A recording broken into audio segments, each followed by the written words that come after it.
সমস্যা কি? গাড়ির সামনে পড়লি কেন? বাইকের নিচে না পড়ে কি আপনার বুকে পড়বো নাকি? দেখছো এমন বেপরদা মায়া আমার গ্রামে কিরাম করে আসলো, আমার বিরানে ঢুকতেছে না। এই সমস্যা কি তোর? তুই দেখতে পাচ্ছিস না আমি আমার ওই জানেমান কিরাম করে ডেট করতেছি? তোর মতো একটা ফালতু এই গরিব থার্ড ক্লাস মার্কা মাইয়া দেখলে আমি যে পইতে যাবো, এটা তুই কিরাম করে ভাবলি?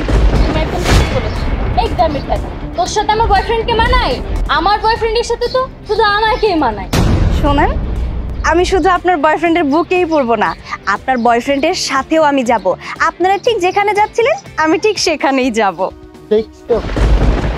ঠিক যেইটা তোমাকে বলেছিলাম, যেটা আমি ভাইবেছিলাম, ঠিক সেটাই হয়েছে। গ্রামের একটা হ্যান্ডসাম ছেলে নিয়ে তুমি গ্রামের মধ্যে ঘুরে বেড়ালে সুন্দরী রমণীরা তো বাইকের সামনে এসে পড়বেই। আমি শুধু তোমার জান। এই তুই আমার দেহ পাবি, মন পাবি না, বুঝতে পারিস? কোনোটাই পাবি না তুই।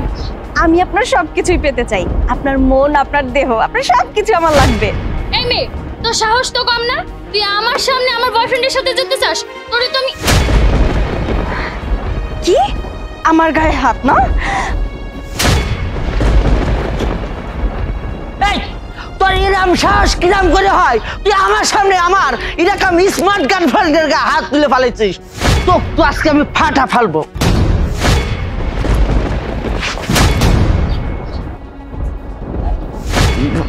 ভাইজান আপনি কখন আসলেন?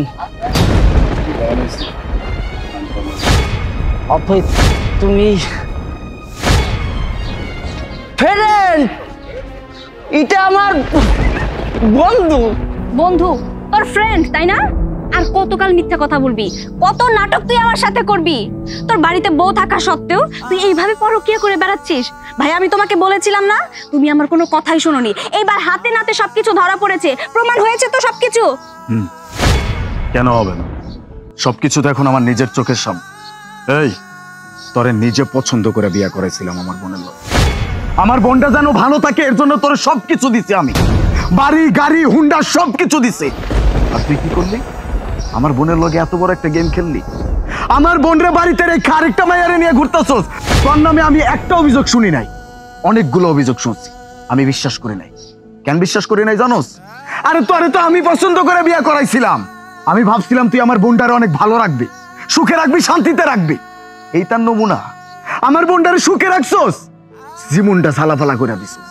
এই যে তোরে এত কিছু দিছি না, বাড়ি গাড়ি হুন্ডা সবকিছু দিছি না, টাকা পয়সা কোনো কিছুর অভাব রাই নাই, এই সবকিছু আমি তোর থেকে রানি। এই যে হুন্ডাটা দিছি না তোরে, এটা তোর আমি পিছন দিয়ে করবো।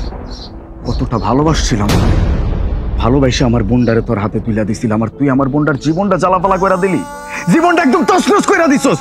তোরে তো আমি এমনি ছাড়ুম না, আমি তোরে দেখ খেলুম। দাঁড়াও আন্টি, আন্টি, এই যে আন্টি, আমি আপনাকে কি বলেছিলাম? আমি বলেছিলাম না যে আপনার মেয়ে আমার হাজবেন্ডের সাথে পরক্রিয়া করে? আপনি তো আমার কোনো কথায় পাত্তাই দেননি। আপনি কি বলেছিলেন? আপনি গর্ব করে বলেছিলেন আপনি আপনার আদর্শে আপনার মেয়েকে তৈরি করেছেন। আপনার মেয়ে এই ধরনের কাজ করতেই পারে না। আর যাই হোক না কেন, একজনের হাজবেন্ডের সাথে অন্তত পরক্রিয়া করবে না। এখন নিজের চোখে দেখছেন তো আমার সংসারটা আপনার মেয়ে কিভাবে ভাঙার চেষ্টা করছে। আমার হাজবেন্ডকে আমার কাছ থেকে কেড়ে নিয়ে ও দেশ বিদেশ ঘুরে বেড়াচ্ছে, তাও কিনা আমার ভাইয়ের দেওয়া বাইকে। এখন আপনি কি বলবেন? আপনার মেয়েকে শাসন করবেন নাকি আমার সংসারটা ভেঙে যাক সেটাই আপনারা চান? ভেঙে তো গেছে, এই সংসার তো আর কখনো জড়ালো। আর শুধু ওনার মেয়েকে কেন দোষ দিচ্ছিস? দোষ তো তোর স্বামীরও আছে। শুধুমাত্র তোর স্বামী না, দোষ তো আমার। আমি তো একটা বাজে মানুষ চুজ করছিলাম তোর জন্য। এই যে কি মেয়ে মানুষ করছেন, হ্যাঁ? কেমন মেয়ে মানুষ করছেন? এতটুকু শিক্ষা দিতে পারেন নাই? সে একটা মেয়ে মানুষ অন্য কারো সংসার সে কিভাবে ভাঙে? এইরকম কিছু মেয়েদের জন্য আমাদের দেশে প্রতিটা সংসার ভাঙতেছে। এখনো সময় আছে, নিজের মেয়েকে শিক্ষা দেন, ঠিকভাবে শিক্ষা দেন। যদি এটাও দিতে না পারেন, আজ বাদে কাল আরো 10টা মানুষের সংসার ভাঙবে। নিয়ে যান আপনার মেয়েকে।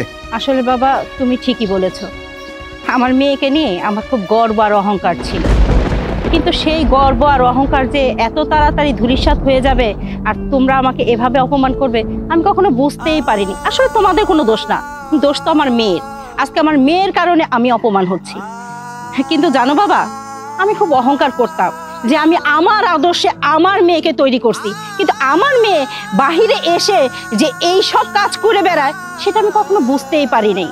আর অথই তুমিও আমার মেয়ের মতো, আর একটা মা হয়ে কি করে আর একটা মেয়ের সর্বনাশ করি বলো? কখনোই সম্ভব না। আর এই জন্য আমার মেয়েকে কিভাবে কি করতে হয় সেটা আমি ভালো করেই জানি। আর হারামজাদি, তোর বাড়িতে নিয়ে আমি সাইজ করতেছি। আর বলছি আমার নাটক কাজ করেছে তুই, বুঝতে পারিস? আমি তো তোমাকে ভালোবাসেছি, এটা কিন্তু আমার সাধারণ একটা নাটক ছিল। আমি বিশ্বাস করো, আমার অন্য কোনো মায়ের সাথে আর একটাও কথা কবি না ওই মুখ দিয়ে তুই। আজকে বাড়িতে চল, তারপরে তোর ব্যবস্থা আমি করতেছি। চল।